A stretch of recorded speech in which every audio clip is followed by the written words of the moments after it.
대전, 세종, 충남 현안과 이슈를 진단하는 5시엔 대세남. 안녕하십니까. 5시엔 대세남 진행을 맡은 아나운서 김영철입니다. 물이 새고 잠기고 쓰러지고 무너지고 이번 집중호우로 학교 현장에도 피해가 속출했습니다. 학교 운동장 곳곳이 마구 파이고 부서졌고요. 교실이 침수되거나 나무가 쓰러지는가 하면 흘러내린 흙과 모래로 학교 체육관, 식당 등 시설이 일부 파손된 학교도 있습니다. 또 일부 학교의 경우 복도, 교실 천장에서 물이 새고 건물 외벽의 금이가 학생들의 안전을 위협하고 있습니다. 지난 19일 기준으로 현재까지 13개 교육청 75개 학교가 이번 집중호우 기간 피해를 본 것으로 나타났습니다. 이 가운데 충남이 17곳으로 가장 많았고 세종 6곳, 대전 2곳입니다. 이 피해 학교 수는 시간이 지날수록 점점 늘고 있습니다. 교육부는 긴급 현장 조사에 나섰습니다. 그리고 조기 방학하거나 학교 시간을 앞당겨 학사 일정을 조절한 학교도 있습니다. 부분적인 보수 작업은 시작됐지만 본격적인 복구는 방학 때나 이루어질 수 있어서 마냥 마음을 놓고 있을 순 없는 상황입니다. 더욱 이번 토요일부터 다시 전국이 장마의 영향권에 들겠습니다. 충남 내륙을 중심으로 5에서 40mm의 소나기가 쏟아진다는 예보도 있는데요. 아직 복구가 되지 않은 상황에서 학교 현장에 2차 피해가 이어지지는 않을까 불안감이 높아지고 있습니다. 하지만 이번 학교 시설들의 피해를 단순히 폭우 탓으로만 돌리기는 어려워 보입니다. 현재 대전과 충남의 일선 학교에서 40년 이상 된 노후 건물은 모두 584개 동. 이럴 때일수록 재난 위험에 대한 대비를 더욱 강화해야 하는데요.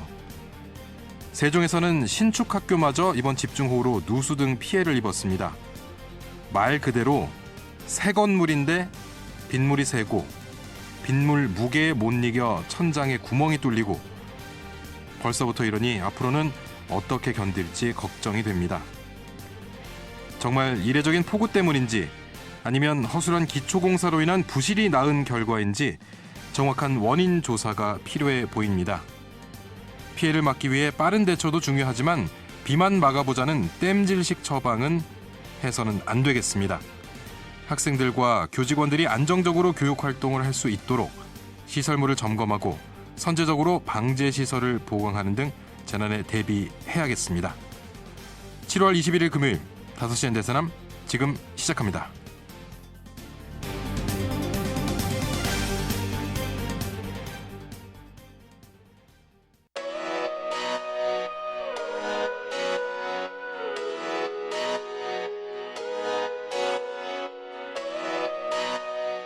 다섯 시엔 대세남은 여러분의 참여와 제보로 이루어집니다. 단문 50원, 장문 100원의 유료 문자 샵 2309번, KBS 대세남 유튜브 채널과 페이스북, 카카오톡 채널 5시엔 대세남으로 참여와 제보하실 수 있습니다. 선정되신 분께는 모바일 상품권 보내드립니다. 여러분의 뜨거운 관심과 제보 기다리겠습니다. 네, 키워드로 보는 뉴스 브리핑부터 만나보겠습니다. 팟캐스트 아는 것입니다. 정진호 PD 전화 연결돼 있습니다. 정 PD 안녕하세요. 네, 안녕하십니까. 정진호입니다. 예, 오늘 첫 번째 키워드부터 알아볼까요? 네, 오늘 첫 번째 키워드는 당신들이 보셔도 너무하죠입니다. 예, 뭐가 그렇게 너무한 상황입니까? 네, 거리를 지나다 보면은 무분별하게 내걸린 정당 현수막 공해 때문에 지금 마음이 불편하신 분들 상당히 많으실 겁니다.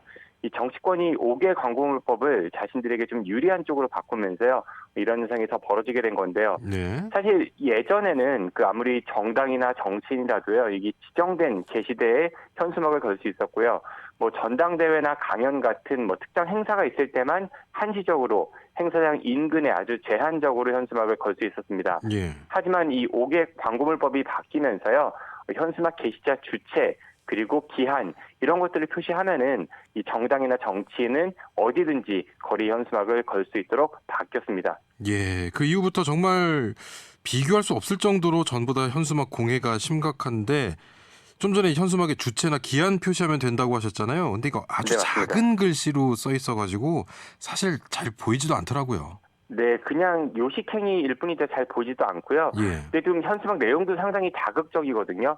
이 정당에 좀 상관없이 몇 가지만 소개해드리면은 후쿠시마 방사능 우럭, 괴담 선동은 민주당 필살기, 국민의힘 시의원 이권 개입 의혹, 업자인가 시의원인가, 윤석열 검찰 독재 정부는 폭탄주 말아먹다 나라까지 말아먹나, 예. 그리고 사법 리스크, 돈봉투 비리, 남탓 전문, 말로만 민생, 요 앞글자를 따서요, 사돈 낱말 이렇게 민주당을 비판하는 그런 현수막도 있고요. 예. 아니면 최근 양평 서울 고속도로 관련해서 여보 장모님 댁에 고속도로 놓아드려야겠어요 등 이 각 정당에서 내건 선정적인 내용의 현수막 상당히 많습니다. 네, 저도 이제 출근길이나 거리를 돌아다니면서 많이 봤습니다만 굉장히 자극적이고 이게 풍자라는 게 약간의 유쾌함도 좀 있어야 되는데 이 품격 이런 거 찾아보기도 어렵더라고요. 요즘 사실 초등학생들도 이런 말장난 안 할 것 같습니다. 네, 맞습니다. 이거 정말 좀 수준 이하라서요. 이거 볼 때마다 쓴웃음이 날 수밖에 없고요. 예. 이제 어떤 정책 홍보라든지 아니면은 우리가 지향해야 할 길, 가치 이런 것보다는 상대방 헐뜯으면서 이 시민들 싸움 붙이는 듯한 내용이 많아가지고 정말 한심하다는 생각을 넘어서 걱정스럽다 이런 생각이 들기도 합니다. 예, 정치권이 이렇게 너와 나 이렇게 분류해서 갈라치게 하는 거 이게 지금이야 상대 당이다. 그래서 그럴 수 있겠지만 나중에 이제 감정의 골이 깊어지면 이거 또 어떻게 수습하려고 하는지 그것도 좀 걱정이네요. 네, 맞습니다. 이거 정말 해도 너무한 것 같은데요. 그런데 이런 시민들의 따가운 시선을 좀 의식했는지 대한민국 시도지사 협의회가요. 정당 현수막을 일정 기간 자유롭게 설치할 수 있도록 하게 한 이 5개 광고물법 일부 조항을 폐지하는 거 이거 관련해서요. 전국 시도지사의 의견을 현재 취합하고 있다고 합니다. 그리고 만약에 이게 만장일치로 동의한다면요. 법안 수정 이거를 정부에 공식 요청할 계획이라고 합니다. 예, 본인들이 보기에도 이게 좀 너무한다 싶었나 봅니다. 네, 전국 시도지사도 정당 소속이긴 하지만은 동시에 이 거리 현수막을 관리해야 할 그런 행정기관 주체이기도 하거든요. 예. 이 국회 입법조사처가 지난달에 발표했던 이 정당 현수막 현황과 개선 방안을 좀 보면요. 대전 지역 정당 현수막 민원 건수가요. 이게 5개 광고물법 개정 이전인 2022년 9월부터 12월까지 4개월간 469건이었다고 하는데요. 예. 하지만 법이 바뀌자마자 이 3개월 만에 997건으로 급증했다고 합니다. 예. 충남에서도 같은 기간 202건에서 451건으로 크게 늘어났다고 합니다. 예, 거의 짧은 기간에 2배 이상 늘었는데 이게 자극적인 내용이 주는 좀 피로감도 있지만 사실 길거리 지나다 보면 잘 안 보이거나 안전에 대한 우려도 되는 상황 같아요. 네, 그 운전자나 보행자 시야를 가릴 수 있어서 상당히 좀 위험하고요. 또 이제 각종 화학물질도 많아가지고 이 환경에도 상당히 좋지 못합니다. 그래서 얼마 전 인천광역시가요, 전국 최초로 조례를 만들어서 이 정당 현수막 강제 철거 이거 나서고 있는데요. 그런데 이제 상위법이 아까 바뀌었다고 말씀드렸죠. 5개 광고법. 이것 때문에 이 조례가 좀 제약을 받고 있습니다. 그래서 행정안전부도요. 인천시의 조례가 이 상위법에 위배된다면서요. 이 조례를 무효로 해달라. 이런 거를 이제 대법원에 제소한 상태입니다. 예. 일반 시민들은 돈도 내야 되고 지정된 곳에만 아주 제한적으로 현수막을 달 수가 있는데 정치권만 이렇게 공짜로 아무데나 현수막을 게시할 수 있는 법 이게 형평성에서 좀 어긋난다 이런 생각도 드네요. 네, 맞습니다. 이제 이 곧 취합된 의견이 발표될 것 같은데요. 어떤 결과가 나오는지 좀 잘 지켜볼 필요가 있어 보입니다. 예. 자, 두 번째 키워드 알아보죠. 네, 두 번째 키워드 서해 오징어입니다. 서해 오징어요? 어떤 내용입니까? 네, 오징어 하면 동해가 떠오르죠. 예. 특히 이제 울릉도, 주문진 이런 곳이 오징어로 유명했었는데요. 그런데 요즘에는 충남 태안이 그 오징어로 상당히 유명해졌습니다. 우리 지역에 이게 대표 어종 하나 늘었다 이러면 굉장히 반가운 소식 같지만 이게 기후 변화로 인해서 생긴 거 아닌가 이런 걱정도 좀 됩니다. 네, 맞습니다. 또 굉장히 최근에 많은 비가 내리면서 이 기후위기 상당히 우리가 실감할 수 있는데요. 예. 이 최근 동중국해에서 우리나라 서해 쪽으로 난류가 유입되면서 오징어가 이 난류를 따라서 이 전남 진도부터 충남 태안 그리고 인천까지로 이제 서식지를 옮긴 게 이제 주요 원인으로 분석이 됩니다. 예. 그리고 이제 중국 배들이요 오징어 잡으러 우리나라 동해까지 나와서 조업을 했는데 그 동해 지역 오징어 어장 이걸 싹쓸이해 가서 좀 그 어장이 고갈된 것도 예. 주요 원인이다 이렇게 전문가들은 분석하고 있습니다. 예. 근데 어획량을 보니까 이게 서해 쪽에서 많이 잡히더라고요. 네, 이 서해에서 오징어 처음 잡힌 게 11년 전쯤이거든요. 예. 근데 지금은 완전히 역전됐다고 합니다. 이 요즘 태안군 신진도항 일대에는 하루 30척에서 40척의 어선이요. 매일 30톤가량의 그 오징어를 잡는다고 하거든요. 예. 어획량도 갈수록 좀 늘고 있거든요. 그 지난 2012년에는요. 1년에 695톤이 잡혔었는데 지난해 어획량은 이보다 6배나 많은 이 3,855톤이 잡혔습니다. 예. 반면에 동해에서는 지난달 28일부터 이번 달 4일까지 주간 어획량이 고작 12톤 정도에 불과했다고 하거든요. 연도별로 봐도 지난해 어획량이 3,552톤이니까 서해보다 오히려 적었습니다. 이렇게 서해에서 오징어가 많이 잡히면 가격이 떨어질지 오를지 어떤 게 유리할지 모르겠네요. 서해안 오징어 가격 경쟁력이 어떻습니까? 네, 많이 잡히니까 가격이 예. 좀 더 낮게, 그러니까 싸게 팔 수가 있겠죠. 예. 이 서산 수협에 따르면요. 20마리 이게 들어간 이 한 박스당 6만 원 안팎으로 이제 위판이 되고 있다고 하고요. 예. 이게 소매가로는 관광객들한테 이 3마리에 2만 원 정도 이제 팔리고 있다고 합니다. 그래서 요즘 신진도항에 가면은 매일 그 새벽에요. 수도권을 비롯한 그 전국 각지에서 온 그 화로차들로 이제 빈틈이 없다고 하고요. 특히 이제 수도권에서 많이 사가고 있는데 예. 심지어는 동해 쪽에서도 이 서해 오징어를 사기 위해 신진도항을 찾는다고 합니다. 반면에 동해 쪽에서는 어획량이 줄면서 이 가격이 급등해서 금징어라고 불리기도 한다고 하거든요. 예. 이 산오징어 위판 최고가 한 상자당 30만 원 넘는다고 하고요.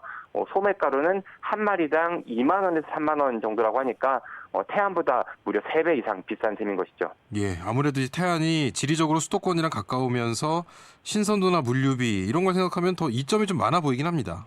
네, 맞습니다. 그래서 태안 지역 경제에도 지금 큰 도움이 되고 있다고 하거든요. 이 태안군도요, 그 여름인 오징어 수확 시기가 이 피서철하고 겹쳐가지고 오징어가 지역 경제에 든든한 효자 역할을 하고 있다라면서 이제 반기는 분위기입니다. 예. 이제 태안이 이제 오징어의 중심이 되었다고 하니까요.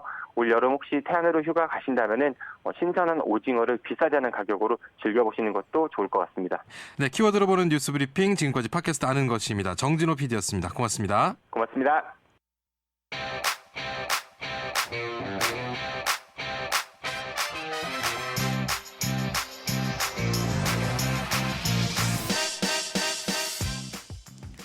네, 2주의 환경 이슈를 짚어보고 함께 실천할 수 있는 환경 캠페인을 소개하는 대세남 환경 캠페인 지구를 지키는 사람들 시간입니다. 사회적 협동조합 혁신청 김영진 이사장과 함께합니다. 안녕하십니까? 네, 안녕하세요. 오늘은 어떤 환경 이슈에 대해서 좀 알아볼까요? 네, 기후위기 대응과 관련해서 예. 온실가스를 감축하는 것도 굉장히 중요하지만 이 달라진 기후 환경에 맞춰가지고 재난에 잘 적응하는 것도 예. 사실 굉장히 중요하거든요. 예. 최근 이제 우리 지역의 이제 폭우 또 홍수 피해 관련해서도 아마 많은 분들이 공감하실 것 같은데, 네.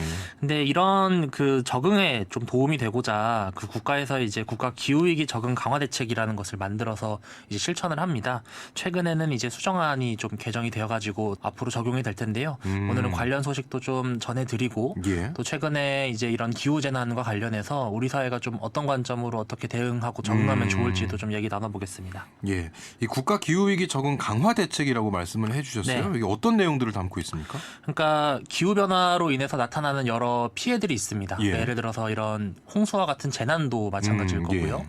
뭐 폭염 혹은 그에 따라서 이제 취약계층에 대한 온열 질환 같은 것도 있을 예. 것이고 뭐 산사태. 그러니까 여러 가지 측면들의 이제 기후 재난들이 있는데 이런 부분들을 국가가 어떻게 사전에 예방하고 또 어떻게 이제 회복해 나갈 것인가 이런 부분들을 이제 담고 있고요. 예.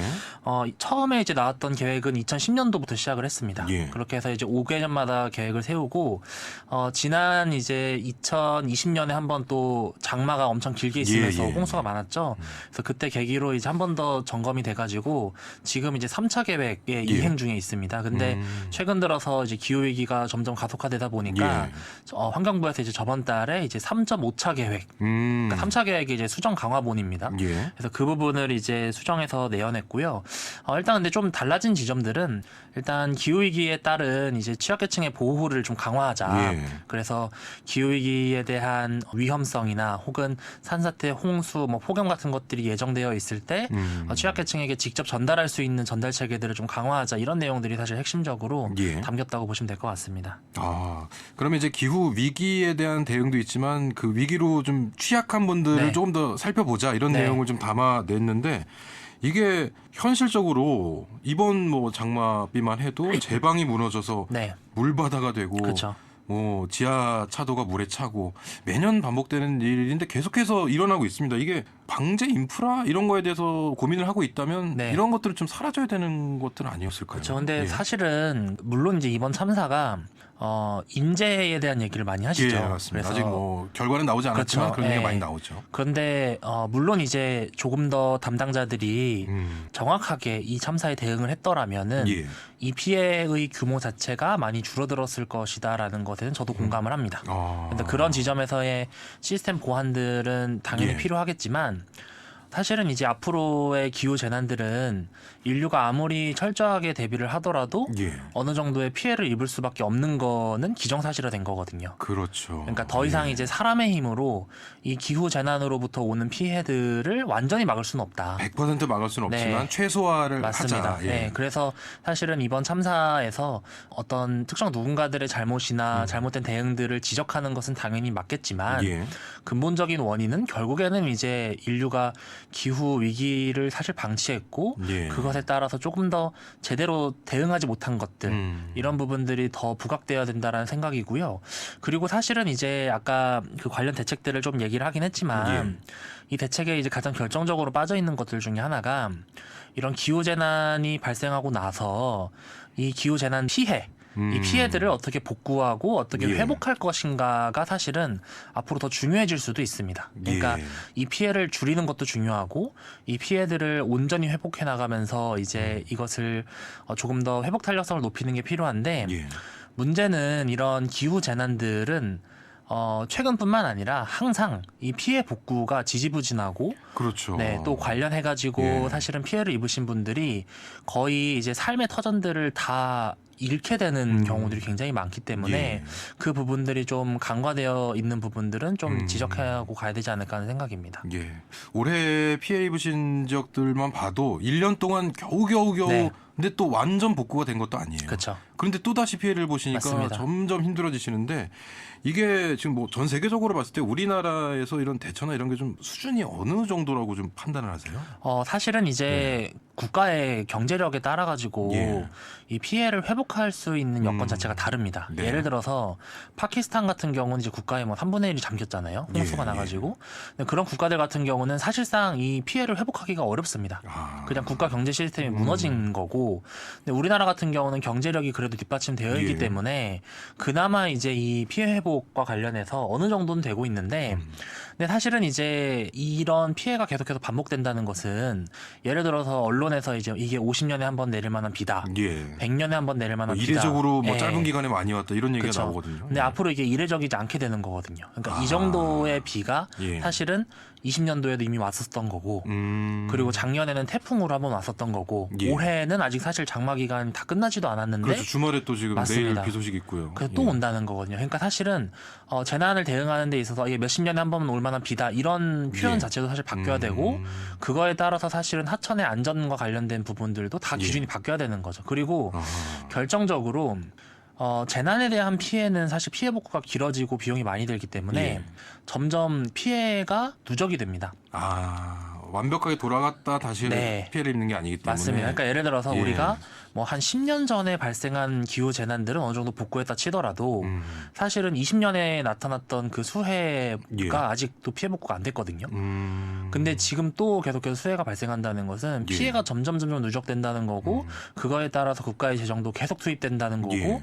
그 부분들이 앞으로 더 많아질 것이다. 그랬을 때 사실은 이 회복 탄력성에 대한 고민들을 하지 않으면은 점진적으로 피해가 계속 누적되기 때문에 앞으로는 이 국가 재정의 상당 부분들을 예. 이 기후 재난을 복구하는 데 쓸 수밖에 없게 되는 현상들이 나타나지 않을까라는 예. 걱정도 사실 있는 거죠. 지난 몇 년간 이런 적이 없었다라는 네. 항상 그런 얘기가 나오는데 이게 예전이랑 같을 수가 없잖아요. 그렇죠. 점점 환경이 맞습니다. 좀 오염되는 속도도 빨라지고 그렇죠. 그러면 예측을 잘해야 될 것 같은데 네. 그럼 그거에 대한 대비는 좀 돼 있을까요? 사실은 네. 예측을 할 수가 없습니다. 그러니까 예를 들어서 이제 기상청에 그 날씨들을 이제 우리가 보면서 예측을 많이 하잖아요. 예. 물론 과학이 발달하면서 뭐 어느 정도의 이제 범위로서의 예측은 가능하겠죠. 근데 정확한 예측들은 사실 점점 어려워지는 것이고 예. 그 날씨라고 하는 것이 기후가 이제 점점 온도가 상승하면서 불규칙해지기 때문에 사실은 기상청 입장에서도 점점 예측하기가 어려워질 것이고 또 우리나라 같은 경우는 이제 편서풍 영향으로 예. 대륙에서의 이제 대기들을 맞이하는 거거든요. 그렇죠. 네. 근데 그랬을 때 사실은 이제 바다에서부터의 대기를 맞이하는 곳들은 그래도 기후 예측, 날씨 예측이 그래도 좀 정확한 편인데 대륙의 영향을 받은 날씨나 이런 구름들을 예측하는 것이 굉장히 어렵습니다. 오면서 계속 바뀌잖아요. 네, 맞습니다. 네. 그래서 사실은 이제 유럽이나 이런 곳들은 날씨 예측이 어느 정도 예측은 가능합니다. 그게 이제 대서양에서부터 오는 구름이나 이런 것들을 예. 쉽게 예측할 수 있는 거죠. 근데 우리나라 같은 경우는 아시아, 그러니까 특히 중국 대륙 쪽을 보면서 이제 예측을 하기 때문에 어쩔 수 없이 예측이 잘 안 되는 측면도 있고요. 물론 그럼에도 이제 조금 더 분발을 하긴 해야 되겠지만 예. 기본적으로 예측 자체는 어렵고 예측이 어려울 때는 사실은 항상 이제 위험을 감안하고 이제 예. 대응들을 해야 되는데 근데 대부분의 이제 재난을 좀 대비해야 하는 지자체들이나 중앙정부가 이런 특성들이 있습니다. 예를 들어서 재난이 발생한 해나 다음 해에는 그래도 이 대응들을 어느 정도 해나가는 추세입니다. 당장 눈앞에 한번 맞습니다. 피해를 입었던 경우에는 대비를 하는데 네, 근데 잊혀지면 한 네. 해라도 이게 건너뛰게 되면은 아, 그때부터는 이제 담당자분들이 그것과 관련해 가지고 이제 제대로 대응이 안 되는 측면들이 있습니다. 예. 왜냐하면은 그 지자체마다 이제 이런 재난들을 대비하는 필수 인력들이 있는데 그 인력분들이 재난이 막 닥치거나 혹은 이제 어느 정도 예정이 되어 있는 상태에서는 다른 부처에서도 이제 협조가 잘 됩니다. 근데 재난이 예. 없는 해에는 따로 이제 할 게 없으니까 이 관련된 대응책들 좀 보고해 주세요 이런 식으로 얘기를 해도 예. 각 부처에서 이거 아직 뭐 괜찮은데 뭐 굳이 아. 계속 점검만 하냐 예, 뭐 예. 이런 식으로 이제 사실은 굉장히 미온적이거든요. 이 재난이라는 게 항상 대비를 하고 있어야 되는 그쵸. 건데 말이죠. 근데 이게 시기에 따라 가지고 사실 또 굉장히 미온적이고 그런 문제가 사실 이번에 청주시에서 발생한 거거든요. 예, 그래서 지하차도 네 안도 맞습니다. 그렇고요. 예. 그래서 그 안에서 이제 재난 대비 시스템 같은 것들도 이게 사람이 하는 시스템인 이상 예. 어쨌든 좀 실수가 있을 수밖에 없지만 그런 부분들을 좀 최대한 줄여나가야 되는 게 아닌가 하는 생각입니다. 그러면 이제 이걸 좀 준비하는 과정에서 네. 어쨌든 또 비용이라는 게 들어가기 때문에 네. 그거 예산이나 이런 것도 충분히 좀 준비를 해놔야 될 텐데 그렇죠. 이것도 마련을 어떻게 앞으로 계속 해 나갈지 그렇죠. 그것도 그러니까 좀 걱정이 되거든요. 이게 이제 제가 아까 예. 잠깐 말씀드렸지만 기후 재난이 계속 반복될 것이고 더 커질 예. 것이기 때문에 그 단순히 이제 성금을 모으는 수준 그렇죠. 이제 피해를 보고 예. 나면 성금을 그렇죠. 모으고 예. 그리고 이제 지자체가 그동안 좀 가지고 있었던 예산들을 조금 더 복구 비용에 투입하는 수준 혹은 특별 재난 지역을 선포하면서 그렇죠. 이제 예. 보상금을 지급하는 수준으로는 더 이상 감당하기 어려울 거거든요. 그 수해민 분들하고 좀 얘기를 나눠봤었는데 그런 얘기를 하시더라고요. 특별 재난 지역이 특별하지 않다. 뭔가 좀 더 혜택이 있거나 그렇죠. 좀 복구에 도움을 주는 거 아닙니까? 그러니까 지금 이제 예. 수해 피해 정도에 따라서 이제 최대 뭐 3,600만 원 정도까지 보상을 한다고는 하는데 예.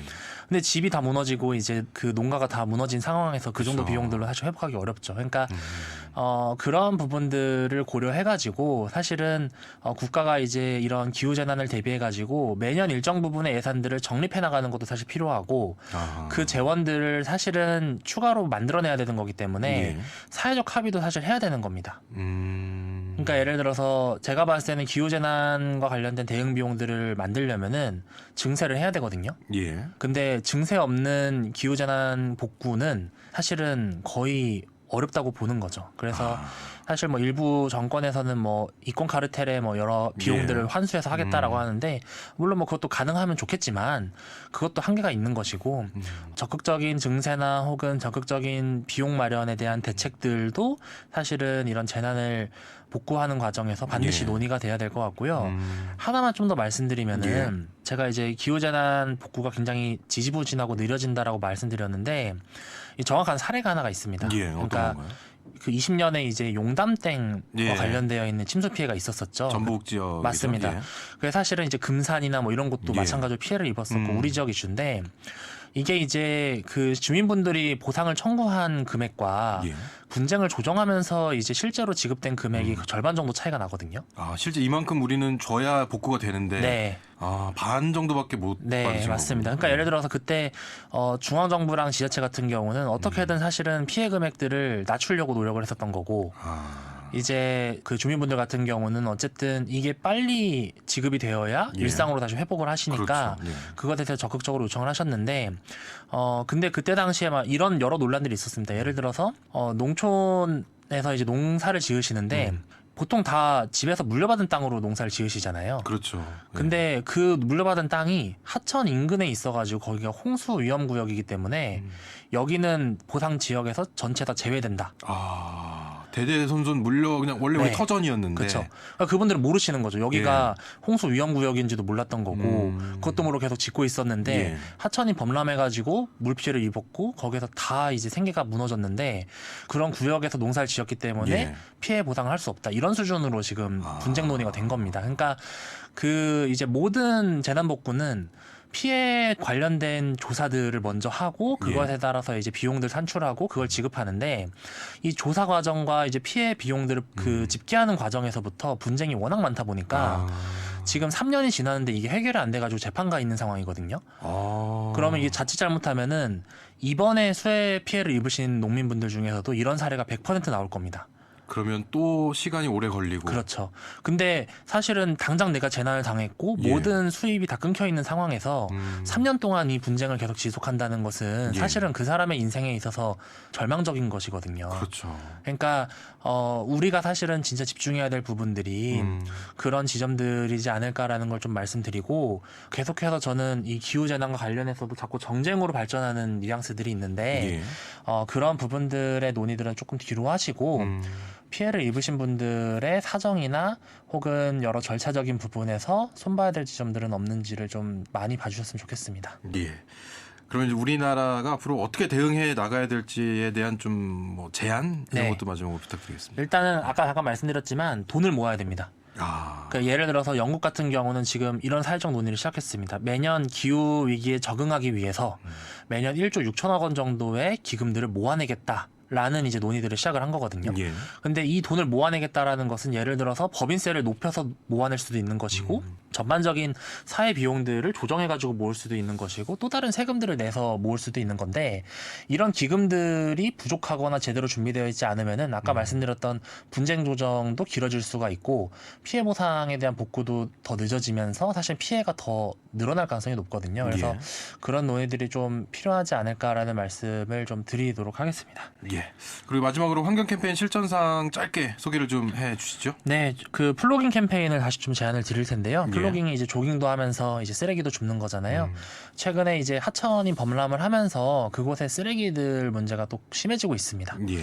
근데 이제 이걸 제안을 드리긴 하지만 날씨 상황들 잘 보셔가지고 예. 비 올 때는 반드시 피해 주시고 또 평상시에 조금 날씨가 좋을 때 그럴 때 같이 캠페인으로 참여해 주시면 좋을 것 같습니다. 예. 자, 이 다양한 환경보호 실전사항을 인증사진과 함께 보내주시면 저희가 두 분을 선정해서 커피와 빵을 구입할 수 있는 모바일 쿠폰 2만 원권을 보내드립니다. 샵 2309 단문 50원, 장문 100원의 유료 문자라는 점 염두에 두시고요. 오늘 대세남 환경 캠페인 지구를 지키는 사람들 국가 기후위기 적응 강화 대책을 주제로 이야기 나눠봤습니다. 사회적 협동조합 혁신청 김영진 이사장과 함께했습니다. 고맙습니다. 네, 감사합니다.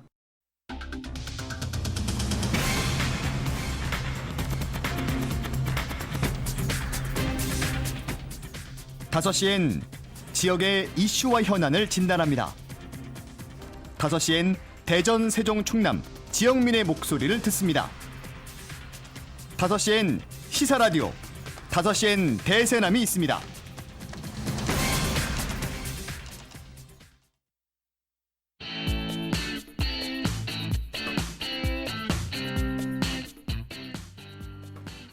네, 오늘 방송은 사전 제작된 녹음 방송이라는 점 양해의 말씀드리면서 청년들과 지역 정치를 고민하고 대안을 모색해보는 대세남 청년 비대위 열어보겠습니다. 오늘 함께해 주실 세 분의 비대위원 소개해드립니다.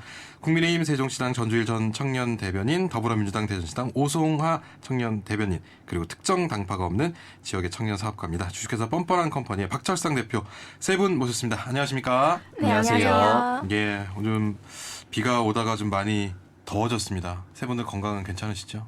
네, 괜찮습니다.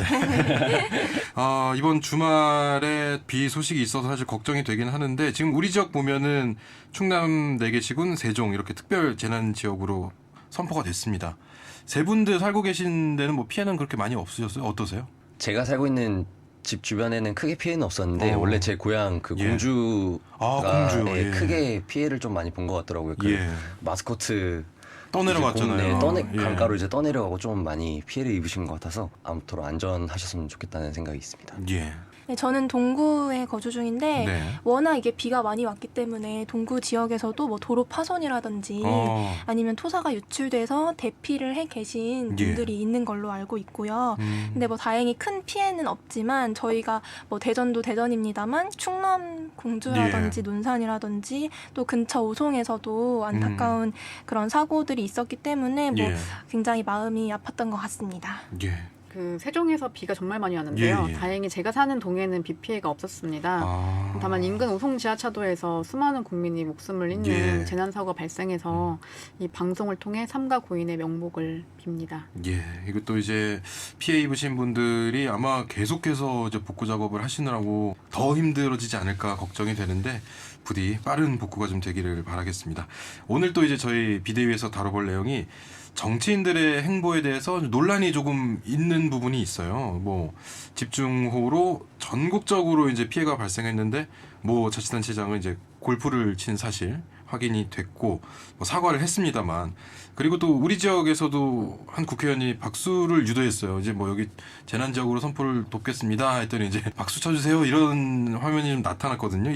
이런 정치인들의 행태를 보면 우리 세 분은 어떤 생각이 가장 먼저 좀 떠오르셨는지 궁금합니다. 우선 선출직 공직자라고는 정말 믿기지 않을 정도로 부적절한 태도였다라고 생각을 하고요. 예. 물난리가 났는데 그 속에서 지금 골프를 치러가 놓고서 하는 말이 골프를 치면 안 된다는 규정이 공직사회에 어디에 있냐. 예. 이런 근데 또 주말에 쉬는 시간을 활용해 했다 그렇게 이제 말씀을 그쵸. 하셨죠. 예. 근데 그렇게 말을 하는 것 자체가 선출직 공직자로서의 올바른 태도는 아니다라고 보여지고 또 수혜민들한테 뭐 대통령께 피해에 대해서 검토를 적극적으로 해달라고 했다라면서 예. 박수를 유도를 예. 한다든지 사안의 심각성을 전혀 인지하지 못하는 그런 무책임한 태도였다고 생각을 하고요.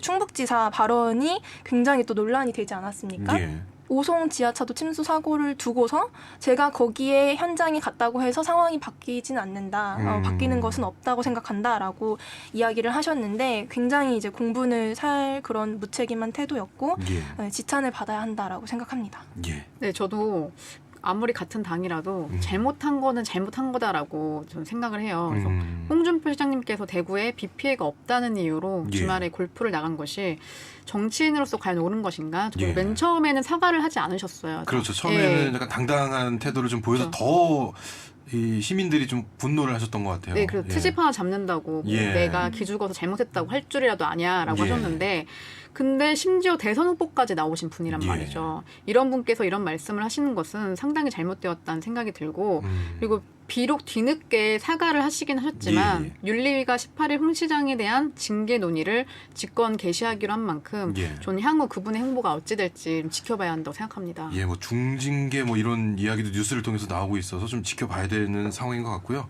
어떻게 보셨습니까, 박찬원 대표님? 이렇게 수해 피해 이외에도 예. 여러 가지 뭐 재난 상황이나 이런 것들이 나오면 항상 언론을 통해서 그 정치인들이나 아니면 자치단체장들이 예. 가는 모습을 보여주는데 사실 이미 국민들이나 시민들은 모두 한 컨트롤 타워로서 예. 이제 가서 뭔가 진행하는 모습을 보여줘야 된다라는 걸 이미 인지는 하고 있지만 예. 그래도 시민들 보기에 아 우리의 자치단체장님 아니면은 우리 지역의 국회의원이 예.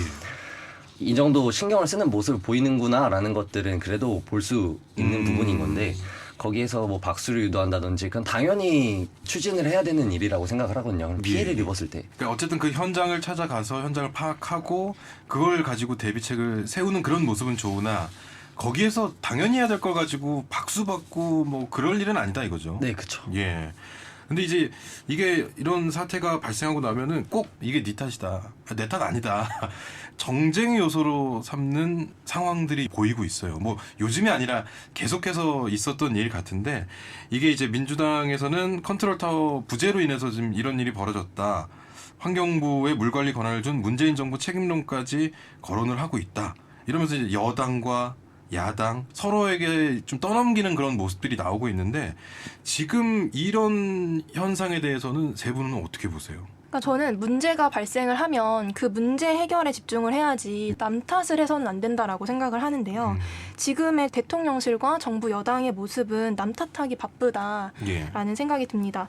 사실 임기 초에는 계속 전 정부 탓을 하는 것이 먹혔을지 몰라도 이것을 3년 동안 계속 반복한다면 그것은 현 정부의 무능함을 국민들께 확인시키는 것밖에는 되지 않는다라고 생각을 하고요. 그리고 이번에 이제 물 관리 업무도 마찬가지입니다. 저희가 하천 관리 업무를 기존의 국토부에서 했을 때부터 사실 하천 관리의 그 주체는 지자체에서 했습니다. 근데 이것이 단순하게 국토부에서 환경부로 이관이 됐다고 해서 이것이 관계부처의 문제다. 환경부로 봤기 때문에 이것이 대처가 미흡했다라고 하는 것은 지나친 정쟁화다라고 생각합니다. 그러면 이거는 지금 환경부든 국토부든 어쨌든 관리 주체는 지자체가 또 하고 총 관리하는 것은 어느 부서에서 해도 사실 잘만 하면 된다. 네, 맞습니다. 전주일 대변인은 어떻게 생각하십니까? 네, 저도 이런 정쟁에 대해서는 국민들이 바라는 건 아니고 실질적으로 바라는 건 빠른 해결과 재발 방지를 지금 원하는 건데 지금 아까 말씀해 주셨던 그 물 관련 업무 같은 경우는 인력이 지금 환경부에서 수량을 관리할 역량과 인력 현재 부족하기 때문에 어떻게 채워줘야 될 것인지 이런 방안을 먼저 만들어 놓고 이관을 하더라도 이관을 하든 해야 되지 않을까 싶습니다. 대안을 좀 마련을 좀 했으면 좋겠다라는 입장입니다. 지금 이 상황에서 니 탓, 내 탓을 하는 것은 시의적절하지 않은 논쟁이라고 생각을 하고요. 지금 당장의 상황에서는 이 재난 피해를 어떻게 하면 복구할 수 있을지, 어떻게 하면 빠르게 좀 해결을 할 수 있을지에 대한 논의가 단을 막론하고 진행이 되어야 하는데 남 탓만 하고 있으니 오히려 국민들 입장에서는 당연히 이 모습을 보고 있으면은 정치인들이 또 이제 밖으로 싸움 하는구나 이런 모습으로밖에 좀 안 보인다고 생각을 하고요. 정치권에서도 뭐 이런 정쟁, 논쟁만 할 것이 아니라 또 법으로 얘기하는 게 또 정치권 아니겠습니까? 이런 필요한 법들이 좀 있으면 좋겠다는데 사실 그 법들이 잘 통과가 안 되는 경우가 좀 있잖아요. 관련 법안들이 계류되고 있는 것들이 좀 있어요. 이런 부분들에 대해서는 어떻게 세 분은 생각하십니까? 사실은 지금 이상기후가 어떻게 보면 뉴노멀이다 이렇게 받아들여지고 있는 상황에서 전국적으로 이런 피해가 비단 올해만 발생한 것이 아니거든요. 작년만 하더라도 말도 안 되게 강남 한복판에서 정말 침수가 되는 일이 일어나기도 했고, 근데 사실 정치권에서는 이런 일이 있을 때 이것을 바로바로 이렇게 법제화를 하는 것이 아니라 그냥 보여주기 식으로 그 순간에만 이렇게 만들고 그것이 계속 계류된 채로 방치되고 그런 것들이 반복되고 있는 것 같아서 저는 정말 국가적인 재난 시스템에 대해서 우리가 충분하게 수정을 하고 그리고 이제 좀 개편을 해 나가야 된다라고 생각을 합니다. 발의된 여러 가지 법들을 국민분들이 다 보실 수 있어요. 사이트에서요. 보고 댓글도 달 수 있는데 그 관심이 적으면은 잘 미적지근하게 그냥 그대로 국회에서 이제 폐기된다거나 아니면은 관심이 굉장히 뜨겁게 높을 경우에는 또 빠르게 처리되는 수순이 저는 좋지 않다라는 생각이 들어서 그렇다면 어떻게 하면은 이것을 해결할 수 있을까 생각을 해봤을 때 발의된 법안을 국민분들께서 더 좀 가깝게 볼 수 있는 그런 시스템을 개편하는 것이 어떨까 이런 게 필요할 것 같습니다. 그거 괜찮은 방법인 것 같네요. 박서정 대표님. 저는 지금 이 침수 피해에 관련된 것뿐만 아니라 최근에 그냥 제가 국민으로서 한 유권자로서 느끼기에는 어떤 여론에 의해서 악화되거나 아니면 여론이 뭔가 동조되는 그런 관련된 법안들을 빠르게 내려고 하는 그런 모습들을 굉장히 많이 본 것 같아요. 여러 가지. 단순히 이게 피해가 생겼다고 해서 그냥 바로 법안을 발의하는 것이 아니라 조금 더 자세하게 그리고 또 좀 더 심도 있게 그런 법안에 관련된 논의를 진행을 한 뒤에 법안을 발의하는 것이 조금 더 좋지 않을까라는 생각을 해봅니다. 그러니까 지금 박철상 대표가 얘기한 것처럼 그렇게 법안이 만들어지고 전주일 전 대변인이 얘기하신 것처럼 쉽게 볼 수 있으면 이게 어떻게 보면 국민들의 관심이 많이 글로 갈 수 있을 것 같은데 이걸 정치인들이 좋아할까요? 저도 이제 국회 입법 예고 사이트 가서 보는 걸 되게 좋아해요. 그래서 관심 있게 보면은 뭐 한글 파일부터 뭐 PDF 이렇게 종류별로 있긴 있는데 그 내용을 하나하나씩 읽어보는 게 어려워요. 그래서 그걸 보면서 이해하는 국민분들이 얼마나 과연 많을까 싶기도 한데 주요한 정책에 관련된 그런 개정 법안 같은 경우에는 쉽게 풀어서 얘기할 수 있도록 그 동영상을 찍어서 뭐 일본 쇼트를 찍어서 올려준다든지 좀 시민들이 좀 접근성을 높이는 방법이 필요할 것 같습니다. 그러니까 좀 친절하게 좀 설명해줄 수 있는 것들이 있으면 좀 더 네. 관심을 많이 가질 텐데 그런 방법들을 연구해 보면 좋지 않을까 이런 생각을 해봅니다. 그 재해 지역 갔던 얘기를 또 다시 좀 해보면 저는 이게 오늘 사실 어떤 의견을 내주실지 궁금한 게 정치인들이 이제 피해 복구 현장이나 피해 현장에 방문을 합니다. 그러면은 자기만 돋보이려는 모습이 가끔 보일 때가 있어요.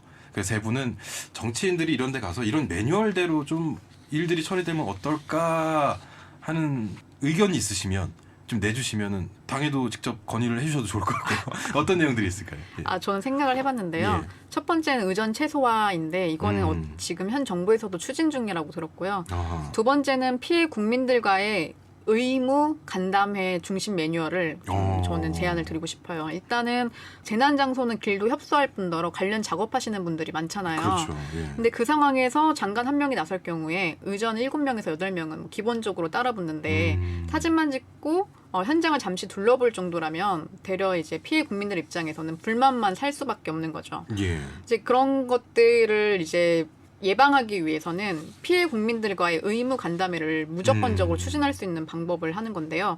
그 간담회 핵심 결정 내용을 정치인이 뉴스로 브리핑하는 방식인 거예요. 그래서 그냥 왔다라고 하고 브리핑하고 끝나는 게 아니라 예. 간담회를 정말 했는데 피해 주민들하고 이 간담회 내용이 어떻고 나는 앞으로 이렇게 할 것이다라고 얘기를 하고 예. 그리고 나중에 추후에는 후속 기사가 났을 때 보도자료가 이거 어떻게 진행하는지를 보여주는 식으로 위기 관리를 해결하는 중심으로 예. 그런 이제 정치인들이 행동을 해야 하지 않을까 이렇게 매뉴얼이 의무화되어야 되지 않을까 싶습니다. 예. 네, 저도 이제 만약에 저희가 행동 요령, 정치인들의 예. 행동 요령을 만든다면 재난 현장에서는 당연히 의전을 최소화해야 된다는 데 동의를 하고요. 예.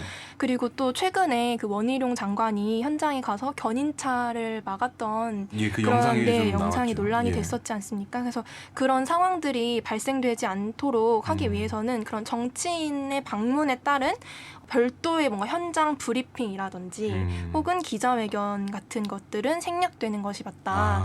왜냐하면 현장에서 소방대원이나 뭐 경찰들이 사건을 뭔가 수습을 하고 있는 상황에서 예. 거기에 장관 한 명이 이제 정말 의전을 몇 명씩 데리고 이제 나타나면 사실 그분들은 이 상황을 수습하기도 바쁜데 예. 또 이것을 그것도 신경 그분들에게 써야 다시 되는 브리핑을 거니까. 해드려야 되는 상황이 반복이 되잖아요. 예. 근데 그것은 국민들이 보기에도 사건에 집중을 하는 것이 맞지 의전 뭔가 보여주기식으로 그런 부분은 사실 보기 안 좋기 때문에 예. 브리핑은 최소화하거나 혹은 생략해야 된다라고 생각합니다. 예.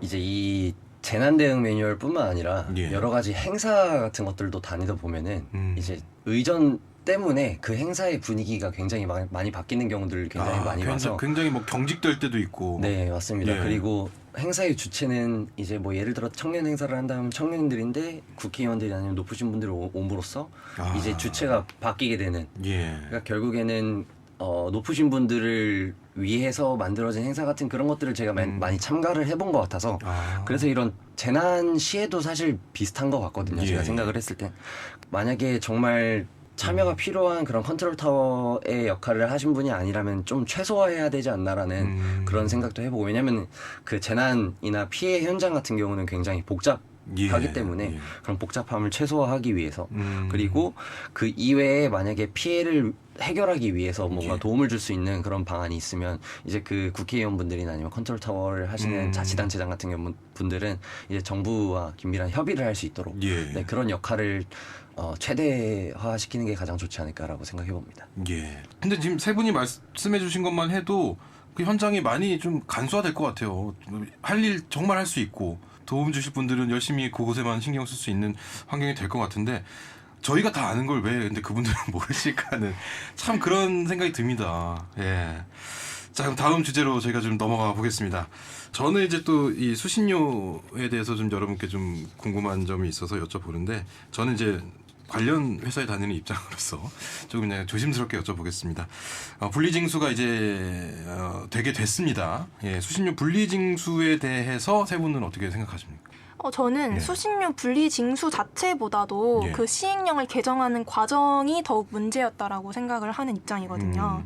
그러니까 사실 수신료는 지난 30년 동안 저희가 전기료에 포함을 해서 예, 그렇죠. 어떻게 보면 준조세의 성격을 띠는 그런 요금이었는데 그것을 사회적인 논의나 수기 과정이 전혀 없이 졸속적이고 일방적으로 밀어붙인 그런 정부의 태도가 조금 납득하기는 힘들었다라고 생각을 합니다.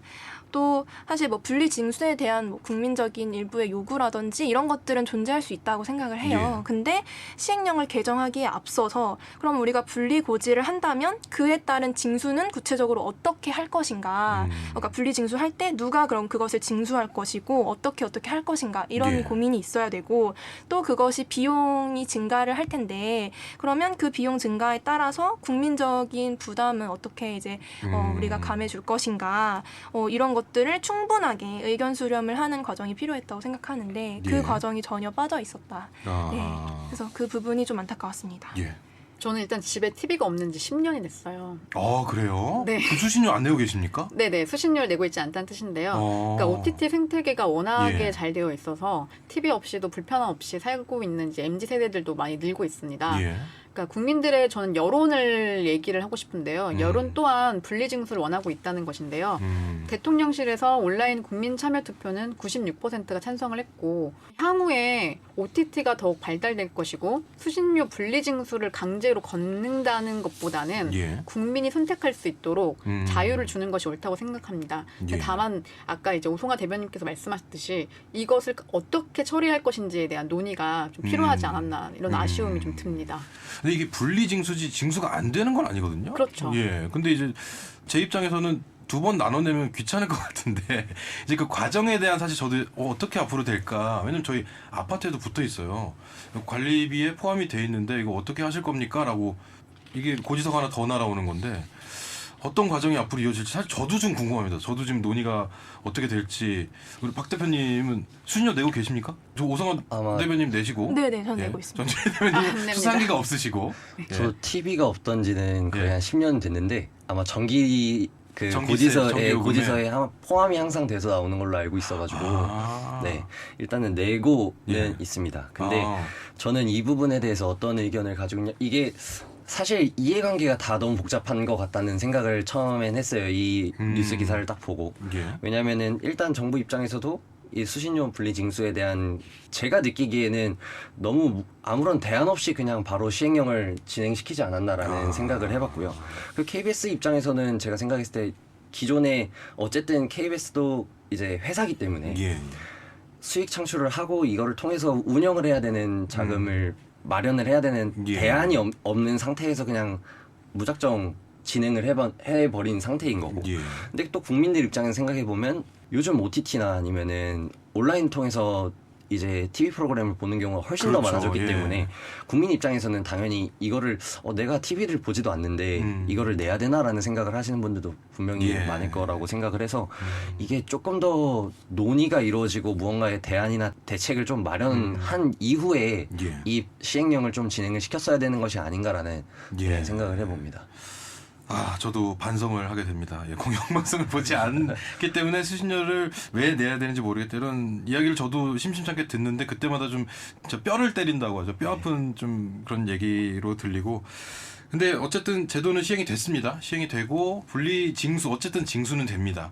나눠서 될 뿐 과정이 앞으로 어떻게 진행될지 좀 지켜봐야 될 것 같은데 그럼 마지막으로 세 분께서 생각하시는 공영방송 어떻게 앞으로 좀 해야 될 거 좀 제안이나 젊은 우리 비대위 분들이 보시기에는 어떻게 생각을 하십니까? 저는 이런 예. 게 있었으면 좋겠어요. KBS가 요즘 뜨는 OTT보다 더 핫하더라. 그리고 더 유익하더라. 이런 예. 소문을 들을 수 있도록 이제 자생적으로 물론 공영방송의 공익성도 갖춰야겠지만 동시에 어떻게 살아남고 발전시킬 수 있을지를 이 변하는 시대 흐름에 맞춰서 예. 좀 달라져야 하지 않을까. 네. 한숨이 나오네요. 갑자기. 저희가 논의를 하는 것보다는 KBS 내부에서 이제 혁신을 하시면 어떨까 싶습니다. 예, 자구책을 찾아보도록 하겠습니다. 우리 오승환 대표님. 네, 저도 그 말씀해주신 거에 어느 정도 공감을 하는 부분이 있어요. 왜냐하면 물론 저도 TV를 시청하지만 동시에 OTT들도 너무 잘 발전을 하고 있기 때문에 물론 그에 맞춰서 경쟁력을 더 갖추려는 노력들이 필요할 것 같고요. 다만 공영 방송으로서 우리가 또 어떤 공적인 역할을 해 나갈 것인가 그런 부분들 어떻게 하면 정말 정치적인 중립성을 유지를 하면서 살아남을 수 있을까 그것을 고민을 해봐야 된다 생각합니다. 예, 우리 박 대표님. 저는 예전에 스펀지 그 생생정보통 같은 그런 정보 제공 프로그램 되게 많이 봤었거든요. 어렸을 때는 되게 재밌게 많이 봤었었는데 사실 그런 이제 내용들을 그런 온라인 미디어를 통해서 더욱더 재밌고 사람들이 더 이제 후킹할 수 있도록 컨텐츠를 만드는 것 때문에 수 있는 컨텐츠들이 다른 곳에 더 많아졌다. 네, 그래서 이제 온라인 다른 이제 핸드폰이나 아니면은 컴퓨터로 보는 경우들이 굉장히 많아졌다고 생각을 하는데 사실 방송국의 입장에서는 그런 트렌드를 조금 더 따라갈 필요가 있지 않을까. 물론 너무 자극적이고 조금 재미만을 위해서 하는 거는 공영방송의 역할은 아니지만 그래도 시대의 흐름을 따라가서 이제 예전에 제가 많이 봤던 그런 프로그램들이 조금 더 최신 트렌드에 맞게끔 정보 제공할 수 있는 프로그램들이 좀 더 많이 나오던가 그렇게 하면은 더 가치가 높아지지 않을까라는 생각을 해봤습니다. 직원으로서 조금 무겁게 이야기를 좀 들어봤고요. 그리고 이제 보통 TV를 시청하시는 분들, OTT 보시는 분들이 재미를 위해서 좀 예능이나 이런 것들 많이 보시지만 또 직원 입장에서 그냥 한마디 말씀을 덧붙이자면 공영방송은 공영성이 있는 정말 다큐멘터리라든지 좋은 프로그램들 많이 하고 있습니다. 모르시겠지만 하고 있습니다. 저희 KBS 수신료 앞으로 어떻게 분리징수라든지 어떻게 될지는 좀 지켜봐야겠고요. 오늘 세 분과 여러 가지 이야기 함께 나눠봤습니다. 함께 해주신 세 분 고맙습니다. 감사합니다. 오늘 저도 여기서 인사드리겠습니다. 7월 21일 금요일 순서 여기서 마치고요. 이번 한 주도 대세남과 함께 해주셔서 고맙습니다. 오늘의 끝곡 이소라의 신청곡 준비했습니다. 이 노래 전해드리면서 저는 다음 주 월요일에 인사드리겠습니다. 지금까지 김영철이었습니다. 고맙습니다.